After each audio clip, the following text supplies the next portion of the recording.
Well, we welcome all of you that are visiting with us this morning from all over the place, wherever you are. I guess we won't have you stand up and tell us who you are and where you're from and why you had to leave and all that kind of stuff, but we're glad you're here. Here we are celebrating our nation's really birthday, the 4th of July. That's what it's all about. The whole nation takes time off. Have picnics, fireworks, we do all the kind of stuff. I saw just a blurb yesterday. I don't know whether I saw it on the news or whether I saw it on Facebook or somewhere, but a whole gob of people being interviewed regarding what is the 4th of July. And it was stunning, stunning how few people have any comprehension of why we celebrate. That is scary, because if we don't understand the foundations, we cannot perpetuate the principles. Liberty and freedom do not just grow in the wild. They just do not happen everywhere. Those of you who have traveled much have experienced some of that. But if you're paying attention whatsoever to the news or whatever, you recognize that what we have here is just phenomenal blessing. However you term it, it's amazing. And these things come from foundations that were laid by people other than us. We celebrate independence, which means self-governing. Now, there are many people in our world who are independent, who don't do much self-governing. There are nations that are independent, but their self-governing is not working all that well. Independence doesn't guarantee anything, but in our case, independence gave the opportunity for liberty and freedom and a new nation. Independence and liberty are not the same thing. Americans celebrate because July 4th marks the beginning of a new nation conceived in liberty and dedicated to the proposition that all men are created equal. As Abraham Lincoln said in his famous Gettysburg Address, quoting from the Declaration of Independence, he went on to say in that very brief but powerful address there at Gettysburg, where so many, many thousands and thousands of men had died, "Now we are engaged in a great civil war, testing whether that nation or any nation so conceived and so dedicated can long endure." Folks, I will tell you today, we today, in 2016 in the United States of America, are similarly engaged in a great civil war in a different sense. But it is testing whether this nation or any nation so conceived and so dedicated can long endure. The jury is out. Liberty is a powerful and yet a very fragile issue. Liberty can give rise to license, which is everybody doing what is right in his own eyes. Nothing is wrong, everything is fine, everybody just do your own thing. That's what license is. The Scripture speaks about that, and we're going to see a little bit of that. But license, everybody doing what they want to do, leads to anarchy, and anarchy inevitably leads to tyranny, because the people will ultimately cry out for somebody to bring order to protect them from the idiots. Folks, I believe that as a nation, we are very, very hazardously close to that. When you have people rioting in the streets and doing all those kind of things, someone must bring order, and often you cannot bring order gently. And that can lead to tyranny. We are seeing seeds of that in our country now, where things are being crammed down the throats of the broad populace by fiat. That's a definition of tyranny. A tyrant is one who rules without God, or who rules without restraint, one who rules only according to the whims or desires of his or her own heart. Down through history, kings and rulers and pharaohs and potentates and ruling elite have been the norm everywhere in the world. It just seems to be an inevitable progression. One tyrant will get fed up with another tyrant and kill him or destroy him or do whatever else happens and run him off, however that takes place, and then rise in their place and and then they kill everybody they disagree with and reward all those that they like, and then the cycle begins over. That's the history of the world. America has been different. Our founders recognized a bad principle of ruling, which was called, in the Latin, rex lex. That is, the king is the law. That's how it has been through most of history. Call him a dictator, call him a potentate, call him a Caesar, call him a pharaoh, but the king is the law. The king has the ultimate authority. Whatever the king says is the law. In America, they said, wait a minute, no, we're going to form a nation of lex rex. That is, the law is the king, and everybody, from the president down to whoever else is down here, as regular people, everybody is subject to the law. We are seeing that profoundly undermined today. When the foundations are destroyed, there becomes nothing for the structure to stand on, and it will not stand. It will become a house built on the sand, that when the rain came and the floods came and the winds blew and beat upon that house, it fell, and great was the fall of it. Folks, without the foundations, no solid structure can last the tests of law. America has been profoundly, stunningly different in the world because our founders recognized that leaders are to be servants, not masters. We still call people that are in government employ public servants. We still call them that. So often, however, they do not perceive themselves as that. And we are seeing that being turned on its head into the normal events of human history of becoming tyrannical. That is a real danger.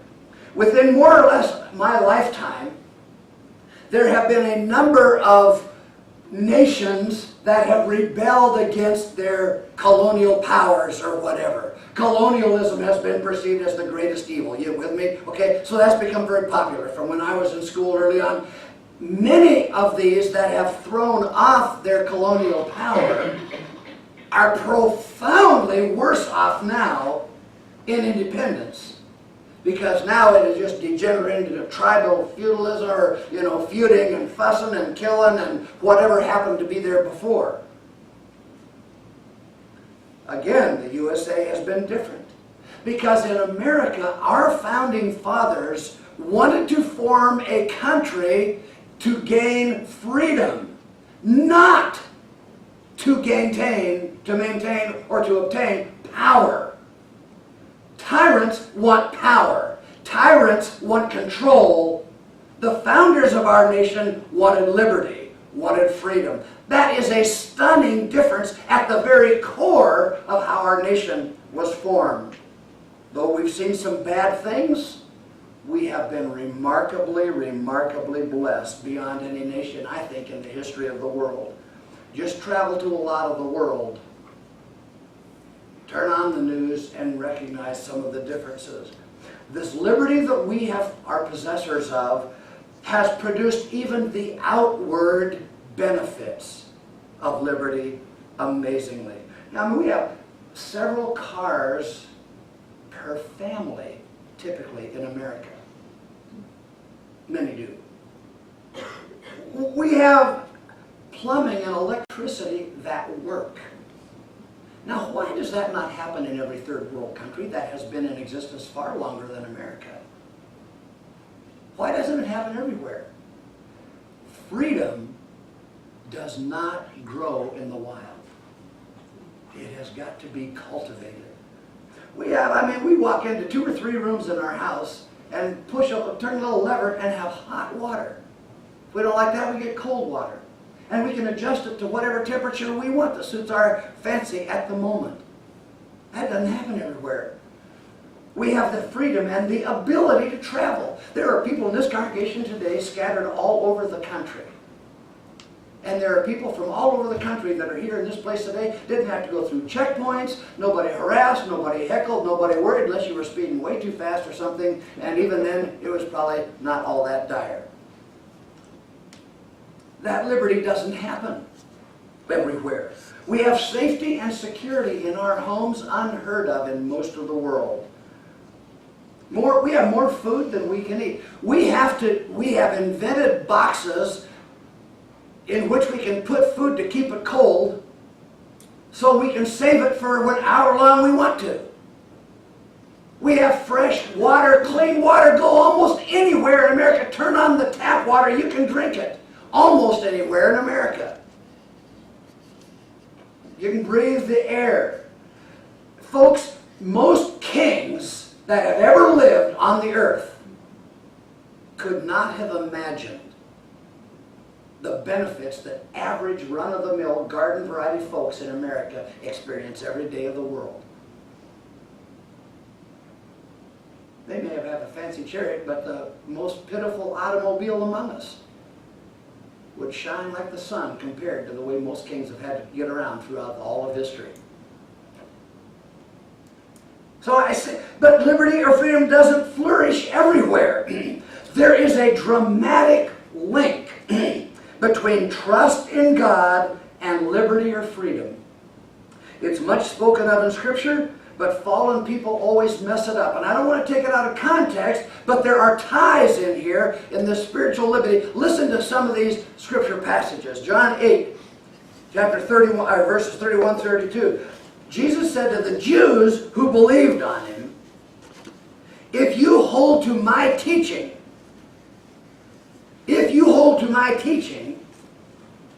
you are really my disciples. Then you will know the truth, and the truth will set you free. Folks, the truth, knowing the truth about gravity, keep you from jumping off a cliff. The truth will keep you free, you know. The truth about all kinds of stuff. The truth about relationships. The truth about money. The truth about life. The truth about God. The truth about heaven. The truth about truth enables us to be free. But the caveat, Jesus said, is if you continue in my words, if you continue in my teachings, then you will be my disciples and you'll know the truth. People that are not following Jesus do not know the truth. They still quote it, or they only quote part of it. The truth will make you free. And then they promote whatever political philosophy happens to come to mind as though that's going to set you free. But it is only the genuine truth of God that makes us free. In 2 Corinthians chapter 3, verses 17 and 18, it says, now the Lord is the Spirit. The Lord is the Spirit. And where the Spirit of the Lord is, there is freedom. Where the Spirit of the Lord is, people don't want to enslave others. Where the Spirit of the Lord is, people do not want to steal from others. Where the Spirit of the Lord is, they don't want to kill or rape or plunder. Where the Spirit of the Lord is, in so many different ways, there is freedom. Where the Spirit of the Lord is not, you do not have freedom. Galatians 5, in a couple places, verse 1 says, it is for freedom, primarily from the law, He's speaking about the law of God given through Moses and that whole thing. He says, it is for freedom that Christ has set us free. Stand firm then, and do not let yourselves be burdened again by a yoke of slavery. And in verses 15 through 15, he says, you, my brothers, were called to be free, but do not use your freedom to indulge the sinful nature. Folks, I will double dog guarantee you that is precisely what is happening in America today. Freedom is being used to indulge the sinful nature. And when the sinful nature is rewarded, and when the godly nature is suppressed, you have all kinds of problems lining up and coming down the pipe. It says, don't use your freedom to indulge the sinful nature. Rather, serve one another in love. The entire law is summed up in a single command. Love your neighbor as yourself. If you keep on biting and devouring each other, watch out, or you will be destroyed by one another. Turn on the news and see whether that passage is relevant today. Or pay attention at the office at all of the squabbling. Or pay attention in your family or wherever else people get together. You bite and devour, you'll be bitten and devoured by one another. But love is the cure for that. And we need to be serving. See, freedom, used properly, is for voluntary servanthood for one another. When everyone is willing to serve one another, you don't need jails for those kind of folk. You don't need prison for people who just want to help one another. You don't need a whole lot of police officers to keep people from tearing down their businesses or from destroying folks rioting in the street, because you have people that are looking to help one another, to assist one another, to encourage one another. You don't need law for those who are law-abiding because of their heart. See, selfless people who love their neighbor as themselves are self-disciplined people. And that they require very little outside restraint or government.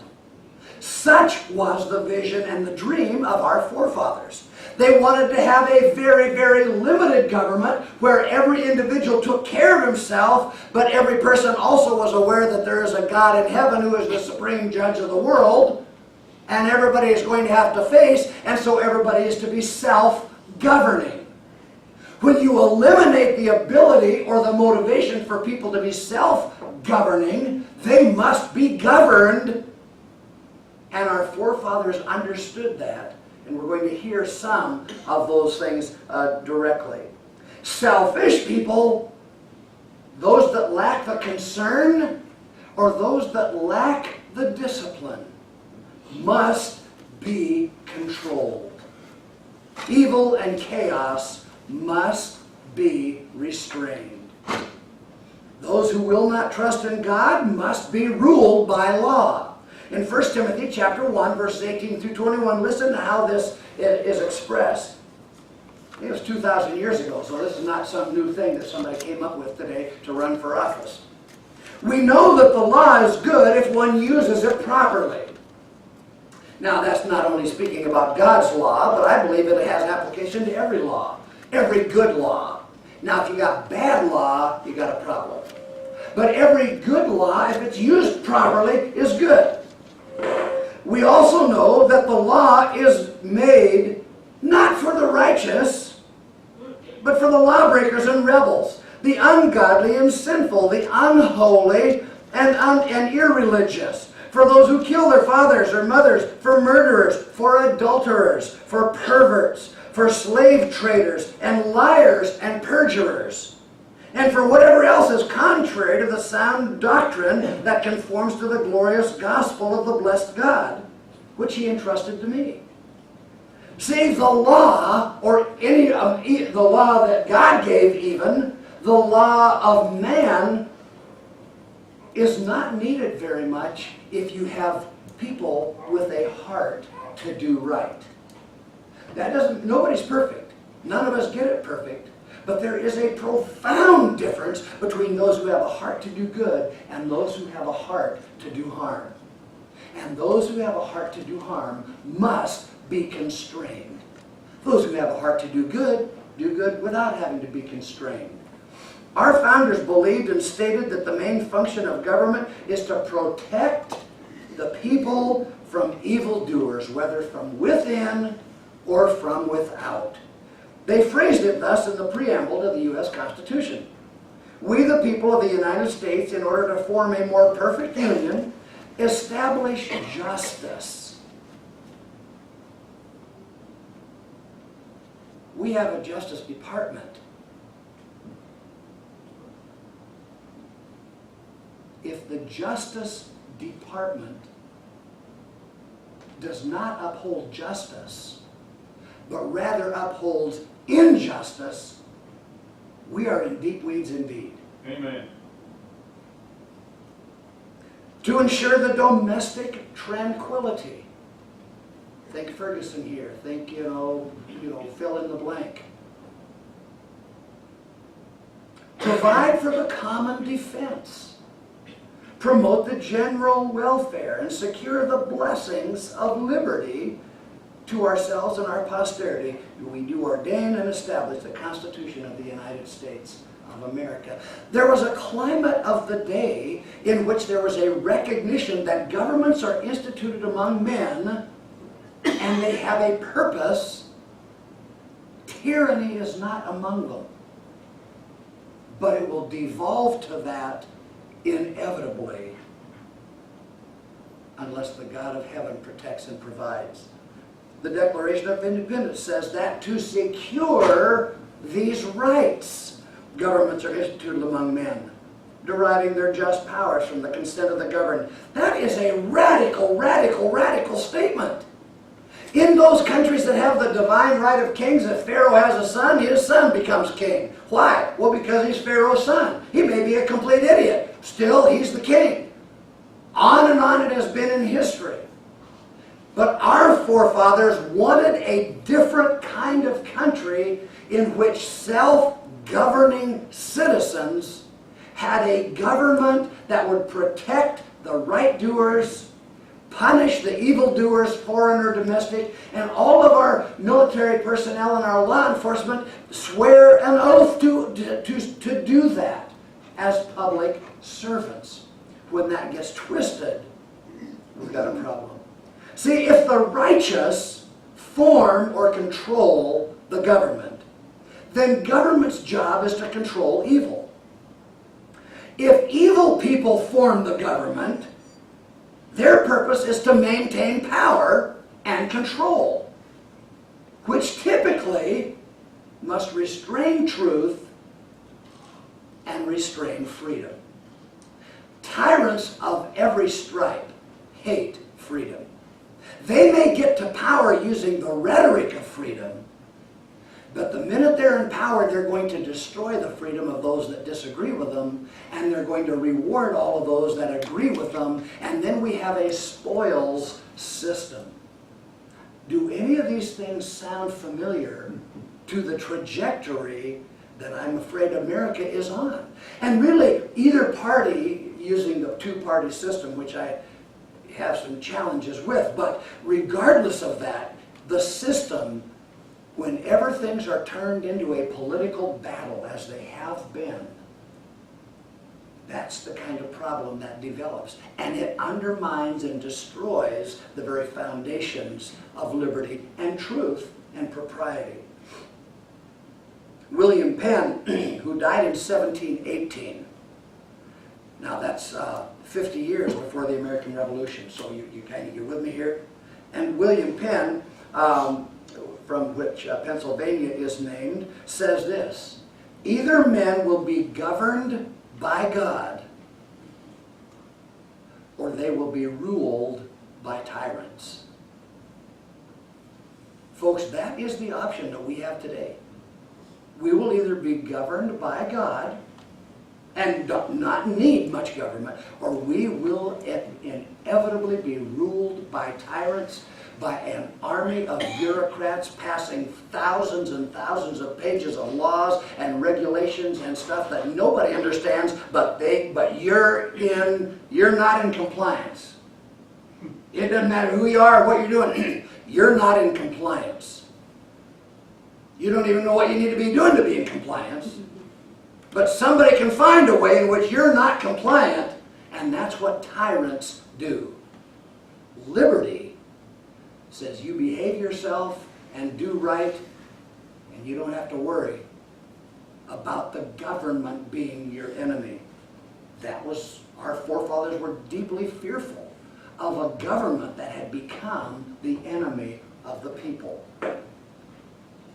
In the story of America's Great Seal, Benjamin Franklin, the signer of the Declaration of Independence, in 1776 suggested the scene of Moses, as is described in the book of Exodus, with this motto: rebellion to tyrants is obedience to God. Benjamin Franklin recommended that. He also said to the Continental Congress in 1778, only a virtuous people are capable of freedom. As nations become corrupt and vicious, they have more need of masters. He said again, whereas true religion and good morals are the only solid foundations of public liberty and happiness, it is hereby earnestly recommended to the several states to take the most effectual measures for the encouragement thereof. In the early days of our country, there were McGuffey readers, and the Bible was used in the classroom, and there was a profoundly different climate. We have developed a climate today of anti-truth, anti-God, anti-Bible, and we are engaged in a great civil war, testing where that nation or any nation so conceived and so dedicated can long endure. And I will tell you, barring genuine revival, I do not believe the trajectory will be reversed. I hope, I pray that God in His mercy will grant us what we need and not what we deserve. But we are in a different place than our forefathers envisioned and fought and died to hand us, that has given us these stunning blessings of liberty. John Adams, our second president, signer of the Declaration of Independence and the Bill of Rights, in a speech to the military in 1798, 20 years after the Revolution, warned his fellow countrymen, "We have no government armed with power capable of contending with human passions unbridled by morality and religion.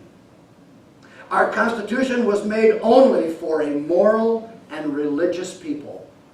It is wholly inadequate to the government of any other." See, when evil begins to be protected by rights, and when right is subdued in the name of rights, the trajectory is not healthy. It is towards, inevitably, tyranny.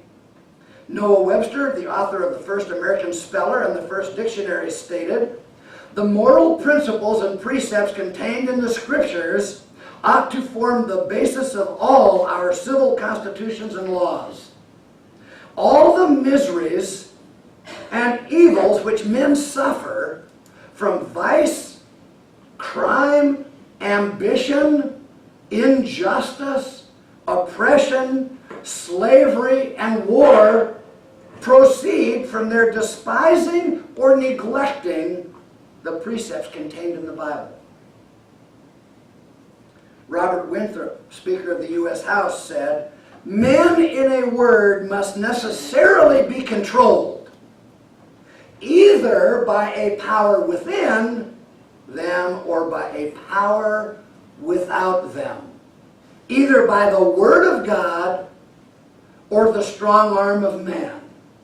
Either by the Bible or the bayonet.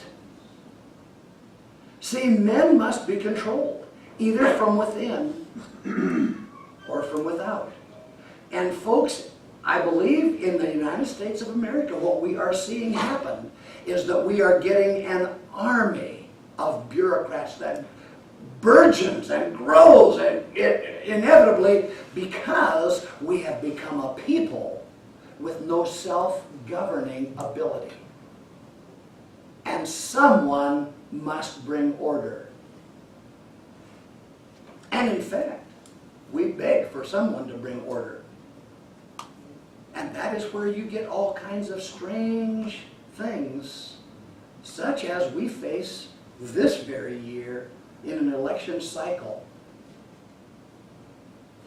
We are in an odd position where the two least liked people in America are one of which is likely to be a president.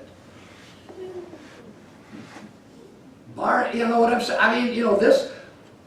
But I believe that there is a root here. And the root is people not willing to self-govern, self-regulate, to serve and love one another as we love our neighbor as ourselves. Our founders believed and stated that the main function of government is to protect its people from evildoers, without or within. And it's a crucial thing. In Romans chapter 13 it says this, verses 3 and 4. Rulers hold no terror for those who do right, but for those who do wrong. Do you want to be free from fear of the one in authority? Then do what is right, and he will commend you. For he is God's servant to do you good. But if you do wrong, be afraid, for he does not bear the sword for nothing. He is God's servant, an agent of wrath to bring punishment on the wrongdoer. That is what government's job is. To bring justice, to establish justice, so that evildoers are removed one way or another, so that they cannot harm the right doers. And if there are foreign enemies, to make sure that they are not able to come and take away the life, liberty, or the pursuit of happiness from those under our care. American law enforcement has as its very motto at the foundation, protect and serve. Our military's job, very similar. That's what it's designed to do. We are now seeing these used as social experiments. I'm afraid that is a serious problem.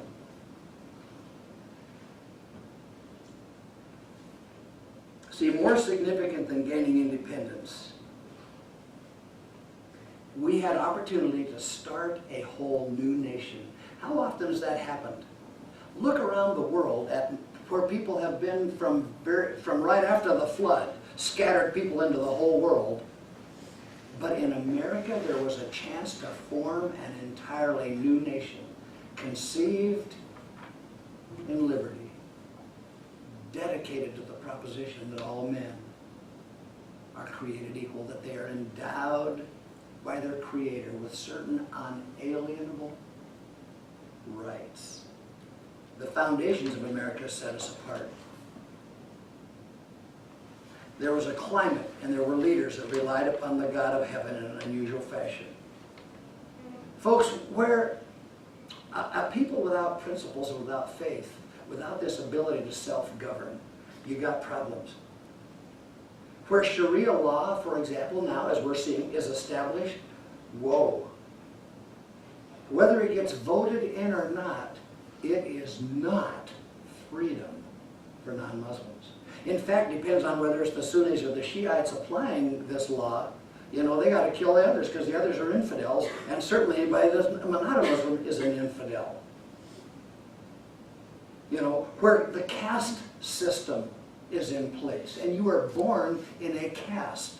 Talk to Raju and Grace, who are here among us, and tell you about a caste system in which you are born in a particular caste, and that's just where it is, there is not freedom, there is not liberty.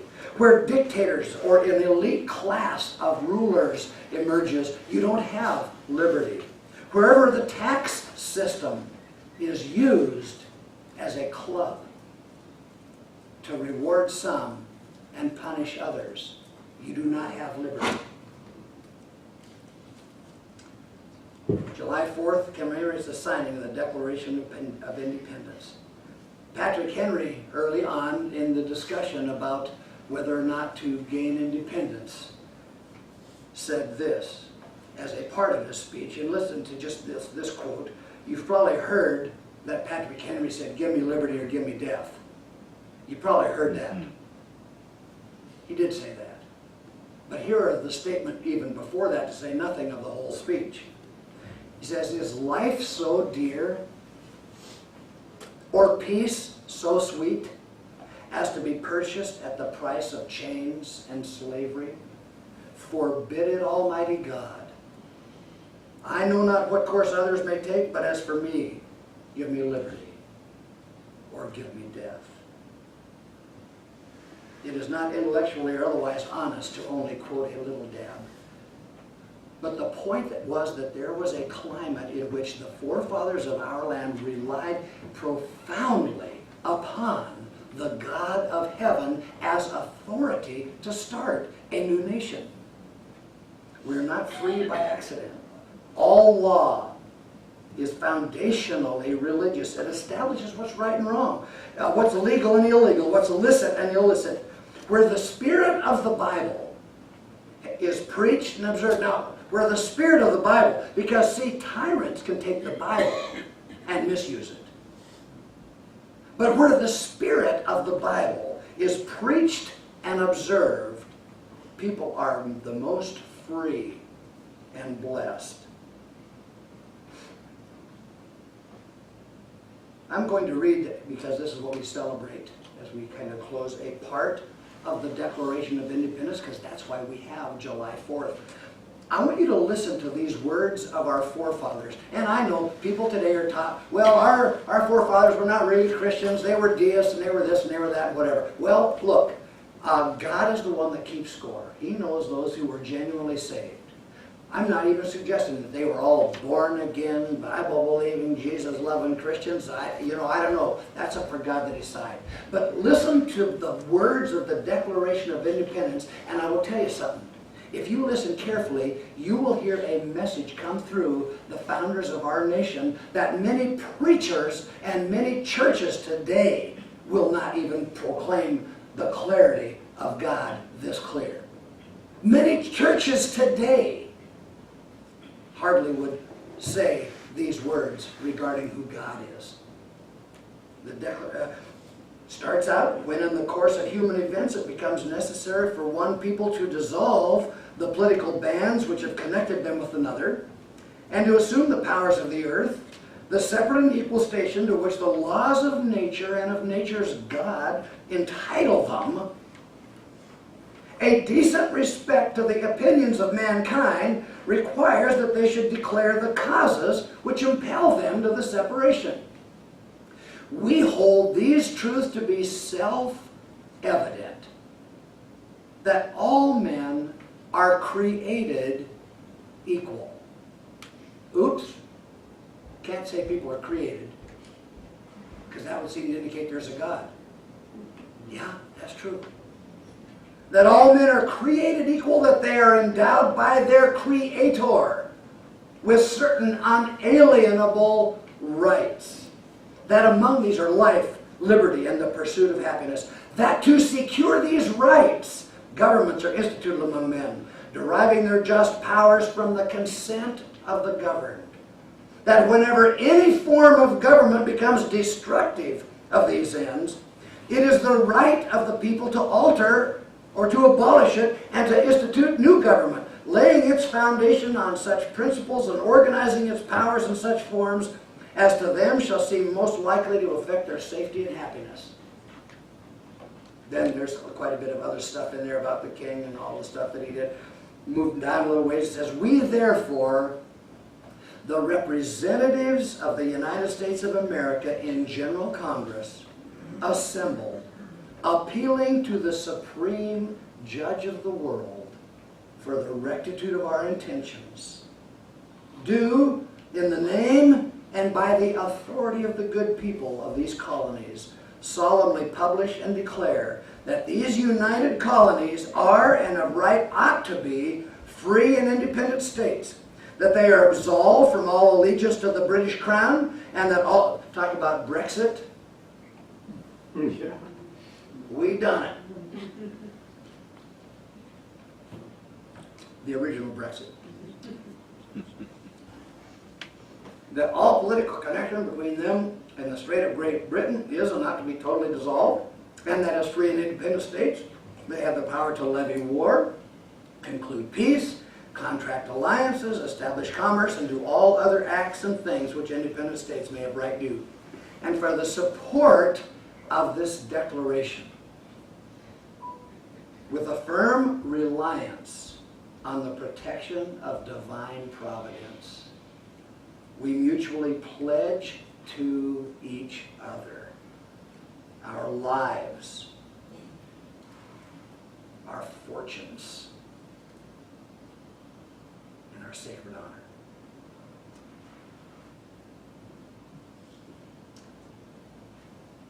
And they did. When we know the spiritual climate of the day, it is evident that this is not the ambiguous language that today's humanists teach our children that it was. These men recognized that their only appeal in establishing a government, where do you appeal for authority? There's one place in the universe to appeal to authority, and that is to appeal to our Creator, to the lawgiver, to the sustainer, to divine providence, to the higher powers of Romans 13. Many today laud liberty, but deny the principles upon which it rests. They build the tombs of the prophets, but kill the prophets today. These men knew whatever their various religious backgrounds were, and they were varied, but they knew that if there is no Creator, there are no unalienable rights. Why is it that there is such a push to remove the concept of a Creator? Because people who believe in a Creator, who believe in unalienable rights, who believe in self-governing, who are capable of self-governing, cannot be easily controlled. Tyrants want to control sheeple. America was founded upon the concepts of liberty. I don't know whether we will be able to continue to experience it, but we are engaged in a great civil war, testing whether that nation or any nation so conceived and so dedicated can long endure. Can the human race live in a setting of freedom? The jury is out on this nation.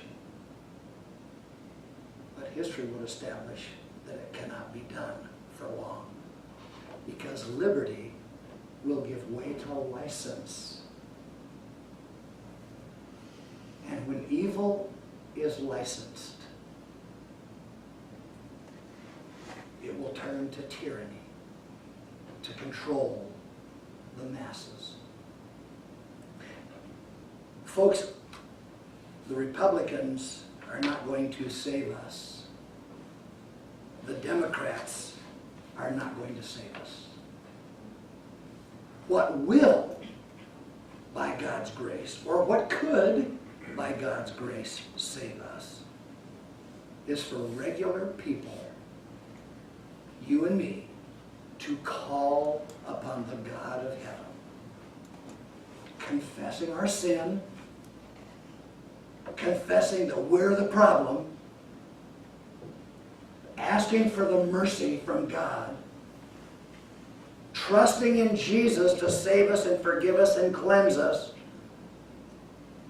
asking Him to build within us the capability of being self-governing so we do not need someone else to control us externally. And therein is the hope of the world. And therein is the hope of our country. May God genuinely bless America. May America come to realize that the only source of blessing is God.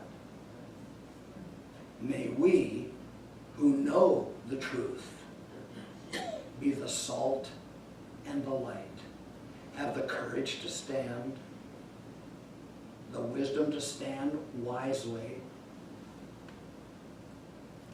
and the ability to be an influence where we live, in our family, where we work, with the people around us. Because, folks, Jesus is the only light of the world.